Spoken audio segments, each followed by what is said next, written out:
بھائی آپ میرے ساتھ ہیں. ضیاء بھائی مثال ایک اور دے رہا ہوں, مثال کے طور پہ بچے کو میں سختی کرتا ہوں کہ تو اچھا کام کر, اس کو اس کے اوپر میں شاید ہو سکتا ہے ہلکا پھلکا ایک لپڑ لگا دوں, یا ایسی بات جو ہے میں اپنی بیگم سے بھی کر سکتا ہوں کہ نہیں اچھا کام کرنا چاہیے, کیونکہ میرے خیال میں مجھے ایک ماحول بنانا ہے ایسا جو کہ گناہ سے پاک ہو.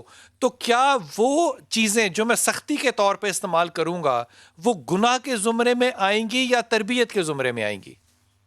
نہیں, بلا شبہ اولاد کی تربیت کے لیے سختی کرنا بعض اوقات یہ تو اللہ اور اللہ کے رسول صلی اللہ علیہ وسلم کا اپنا حکم ہے. نبی پاک صلی اللہ علیہ وسلم فرماتے ہیں مروا اولادکم بالصلاۃ وهم ابناء 7 واضربوهم علیہا وهم ابناء 10.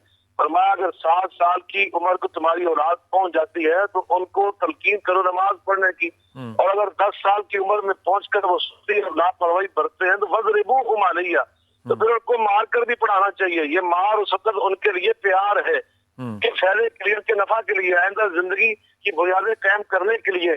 سیدنا علی المرتضیٰ کرم اللہ وجہہ الکریم خود فرمایا کرتے تھے, فرمایا علموا اولادکم, فرمایا ادبوا اولادکم علموا الخیر, اپنی اولاد کو آداب زندگی سکھاؤ اور ان کو بھلائی کی تعلیم دو. آپ کی بات پہنچی. مفتی زبیر بھائی یہ بتائیے کہ کوئی ایسا گناہ ہوتا ہے انسان کا جس کی توبہ نہیں ہوتی یا ہو ہی نہیں سکتی یا قبول نہیں ہوتی؟ وہ عمل ہوتا ہے کہ جس میں گناہ تو ہے اور وہ کام حرام تو ہے اور وہ کام ناجائز تو ہے, مگر اللہ بچائے اس نے اپنے دل دماغ کے اندر اس کو حرام سمجھا ہی نہیں ہے. ٹھیک, توبہ تو وہ تب کرے گا نا جب وہ کسی کام کو حرام سمجھ رہا ہو.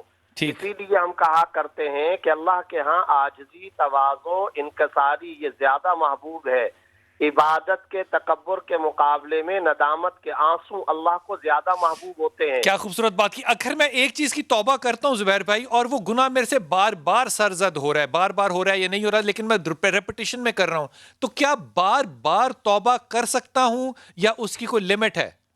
100 بار شکستی باز آ, 100 مرتبہ بھی اگر تو نے یہ کام کیا پھر بھی تو باز آ. اس لیے کہ خود سورہ زمر کی آیت نمبر 53 میں اللہ رب العزت نے گناہگاروں کو مخاطب کر کے فرمایا قل یا عبادی الذین اسرفوا علی انفسہم لا تقنطوا من رحمت اللہ, کہہ دیجئے میرے وہ بندو جنہوں نے اپنے نفسوں پر ظلم کیا, اپنے نفسوں پر حدود سے تجاوز کیا, یعنی وہ گناہ کرتے رہے, یہاں نیک لوگوں کا تذکرہ ہی نہیں ہے. تو زبیر بھائی اس سے لوگوں کو یہ آپشن یا اپرچونٹی نہیں ملتی کہ وہ کہیں کہ چلو کوئی بات نہیں آج شام یہ گناہ کر لیتے ہیں, توبہ کر لیں گے؟ ہاں, اس کے بارے میں ذہن میں رکھیے توبہ کی بنیادی انگریڈینٹس میں ہی یہ ہے. جب وہ اس طرح سے یہ نیت کر کے توبہ کر رہا ہوگا کہ میں بعد میں بھی کر لوں گا, وہ توبہ ہی نہیں ہے. توبہ کا بنیادی قانون یہ ہے. ٹھیک, اس کا مطلب اللہ میاں سے آپ چلاکی نہیں چلا سکتے, آپ نے جو توبہ کرنی ہے وہ سچے دل اور سچی نیت سے کرنی ہے. توبہ کرنے کی بہترین دعا کیا ہے؟ استغفروا ربکم ثم توبوا الیہ, استغفر اللہ تعالی ربی من کل ذنب واتوب الیہ. جب آدمی خلوص نیت کے ساتھ توبہ کرتا ہے تو آقا علیہ الصلوۃ والسلام نے فرمایا گویا اس نے گناہ کیا ہی نہیں ہے. ایسے ہے جیسے گناہ کیا ہی نہیں ہے اس نے.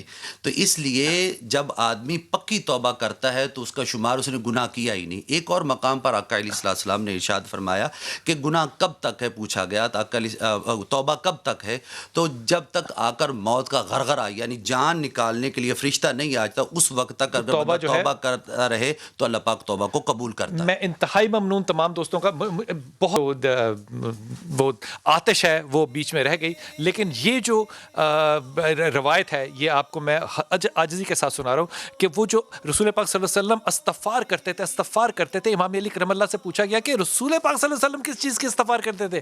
آپ نے فرمایا استغفار ذکر الہی اور صرف توبہ نہیں, عبادت کا حصہ ہے.